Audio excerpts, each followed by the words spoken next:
اگر خریدنے والا سودی قرضے کے پیسے دے تو کیا حکم ہے؟ اگر کوئی اپنا گھر بیچنا چاہ رہا ہے اور لینے والا قرض لے کر پیسے ادا کرے، گھر بیچنے والے کے لیے وہ پیسے لینا جائز ہوگا یا نہیں؟ شاہین صاحب انڈیا سے، یعنی وہ گھر کے پیسے سودی قرض سے دے رہا ہے، تو دیکھیں جب بینک سے کوئی سودی قرض لیتا ہے نا، تو وہ قرض کی رقم سود نہیں ہوتی، سود وہ رقم ہوتی ہے جو آپ بینک کو دیں گے. تو اس لیے قرضہ لینا تو حرام ہے، مگر وہ رقم حرام نہیں ہے. اس رقم سے کوئی بھی چیز خریدتا ہے تو بیچنے والے کے لیے وہ رقم لینا جائز ہے. ہاں، کسی نے کسی کو قرضہ دیا اور اس قرضے سے سود لیا اور وہ سود کی رقم الگ سے اس نے رکھی ہوئی ہے، پھر وہ سود کی رقم سے آپ سے گھر خرید کے آپ کو پیسے دیتا ہے، تو پھر آپ کے لیے وہ پیسے لینا جائز نہیں ہوگا. تو قرضے کا حکم الگ ہے، سود کی رقم کا حکم الگ ہے بالکل. عزیز احمد انڈیا سے، انہوں نے سوال پوچھا ہے، دوران حمل ماں کا انتقال ہو جائے تو بچے کا کیا حکم ہے؟ بچے کو بچایا جائے گا؟ کہتی ہیں کہ اگر عورت کا حمل 8 ماہ کا ہو اور عورت کا انتقال ہو جائے تو کیا آپریشن کر کے بچہ نکالا جائے گا یا اسی طرح اسے دفنایا جائے گا؟ جی، ماں کا اگر انتقال ہو گیا اور بچہ زندہ ہے تو اسے نکالنا اور اس کی زندگی بچانا لازم ہے آپریشن کر کے. گانے کا اسکرپٹ لکھنے کا حکم. کیا کسی گانے یا شاعری کے لیے ہم اسکرپٹ لکھ سکتے ہیں جبکہ وہ اسکرپٹ مزاحیہ قسم کا ہو؟ تو کیا اس کی آمدن حلال ہوگی یا نہیں؟ زارا احمد دبئی سے. اسکرپٹ میں تو شاعری ہوتی ہے، چاہے وہ گانے میں استعمال ہو یا شاعری میں استعمال ہو، اور خاص طور پہ اگر مزاحیہ بھی ہے تو وہ جائز ہے لکھنا. باقی اس کو کوئی گانے میں استعمال کرتا ہے تو یہ اس کی اپنا قصور ہے. آپ شاعری کی نیت سے کچھ بھی لکھ سکتی ہیں اور اس پہ آپ کے لیے ارننگ بھی جائز ہے، لیکن بہتر یہی ہے کہ جس کے بارے میں یقین ہو کہ اس کو گانے میں استعمال کرے گا تو بہتر یہی ہے کہ آپ ان کے لیے نہ لکھیں. ایئر ڈائی سے وضو اور غسل کا حکم. ہم جو ایئر ڈائی لگا رہے ہیں اس میں ہمارے وضو یا غسل پر کوئی اثر تو نہیں پڑتا؟ بنت محمد کراچی سے. دیکھیں، کوئی بھی کیمیکل ایسا بالوں پہ لگایا جائے جس کی تہ جم جائے باقاعدہ اور اس میں پانی نہ جاتا ہو تو اس سے وضو نہیں ہوگا. اب اس کا ایک فارمولہ ہے، یعنی ایک طریقہ ہے پہچاننے کا.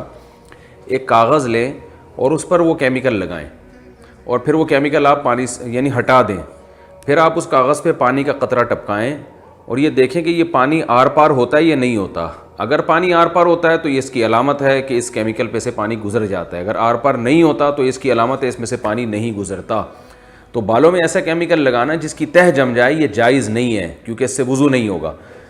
لیکن اگر لگا لیا کسی نے اور وہ کیمیکل آسانی سے اتر نہیں رہا ہے تو پھر مجبوری ہے ایسے ہی غسل کر لیں. تو کیمیکل لگانے کا تو گناہ ہوگا، مگر اس سے انشاءاللہ وضو پھر مجبوری میں ہو جائے گا، کیونکہ اس کو اتارنا آپ کے بس میں نہیں ہے.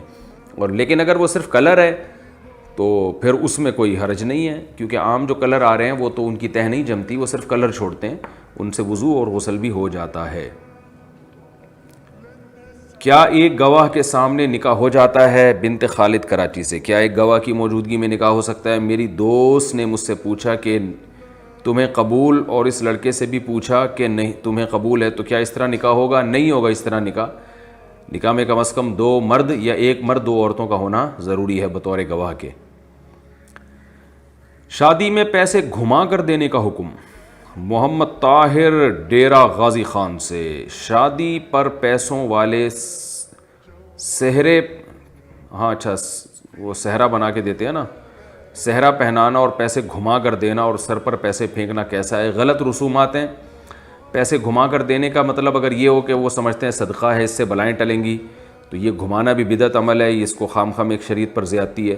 اور جو صحرا ہوتا ہے وہ دولہے کے جو نوٹوں والا صحرا ہے وہ بدعت تو نہیں ہے لیکن ایک غلط رسم ہے، ایک بری رسم ہے جو بالکل ایک لغو اور عبث ہے، اس سے اجتناب کرنا چاہیے.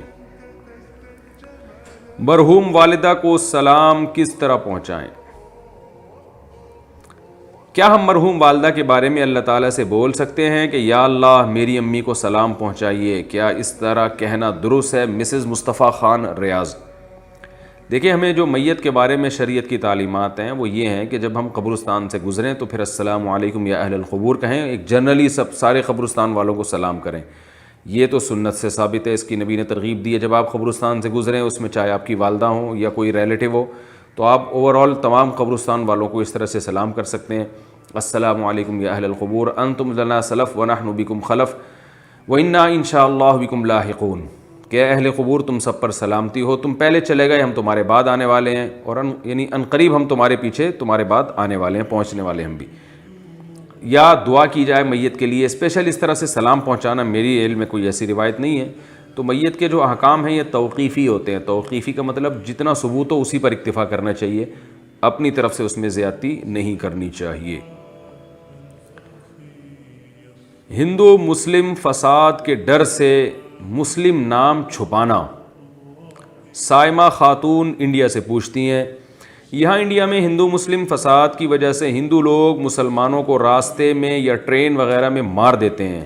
اگر کوئی اس ڈر کی وجہ سے کسی کو یہ رائے دے کہ راستے میں اپنا نام مسلمان نہیں بتانا، کوئی ہندو کا نام بتا دینا، کیا ایسا کرنا صحیح ہوگا یا نہیں؟ اگر کسی نے ایسا کیا تو اس کے نکاح پر تو کوئی فرق نہیں پڑتا.